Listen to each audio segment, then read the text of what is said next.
കേന്ദ്ര ബജറ്റിലെ അവഗണനയ്ക്ക് പിന്നാലെ സഹമന്ത്രി ജോർജ് കുര്യന്റെ കേരളത്തിനെതിരായ പരാമർശത്തിൽ പ്രതിഷേധം ശക്തമാകുന്നു.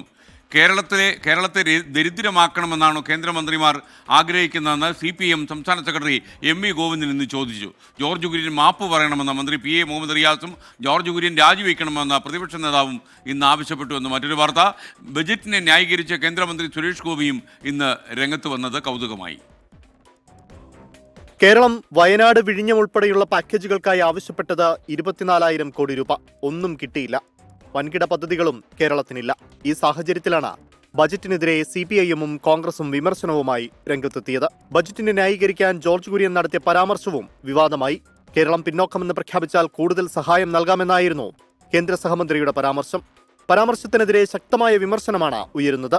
കേരളത്തിലെ BJP നേതാക്കൾക്ക് കേരള വിരുദ്ധ നിലപാടെന്ന MV ഗോവിന്ദൻ.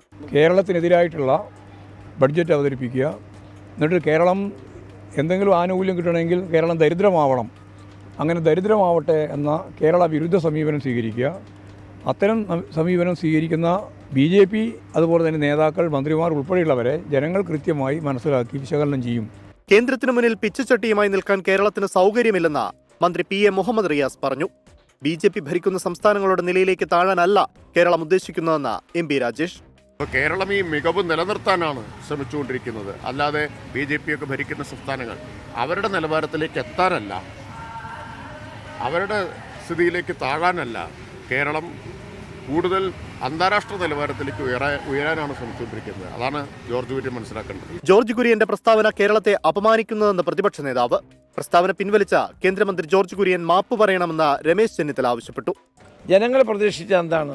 ഈ ബഡ്ജറ്റിലൂടെ കൂടുതൽ ആനുകൂല്യങ്ങൾ കിട്ടും, കേരളത്തിന് കൂടുതൽ പദ്ധതികൾ ലഭിക്കും എന്നെല്ലാമല്ലേ.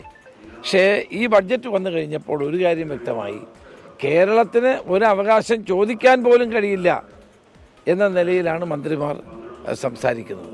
മന്ത്രി VN വാസവനും CPIM നേതാവ് EP ജയരാജനും ജോർജ് കുര്യനെതിരെ രംഗത്തെത്തി.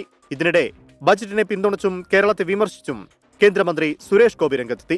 ഇതൊരു സ്റ്റേറ്റ് സബ്ജക്റ്റ് ആയതുകൊണ്ട് തീർച്ചയായിട്ടും ആ ടൂറിസത്തിന് ഒരു കോർപ്പസ് ബഡ്ജറ്റിൽ പറഞ്ഞിട്ടുണ്ടെങ്കിൽ കേരളം നിലവിളിക്കുകയല്ല വേണ്ടത്. ആത്മാർത്ഥമായി കിട്ടുന്ന ഫണ്ട് വകമാറ്റി ചെലവാക്കി ട്രൈബലിന്റെ കാര്യം ഇവിടെ ശ്രീ ടോം വടക്കൻ പറഞ്ഞു. News desk 24.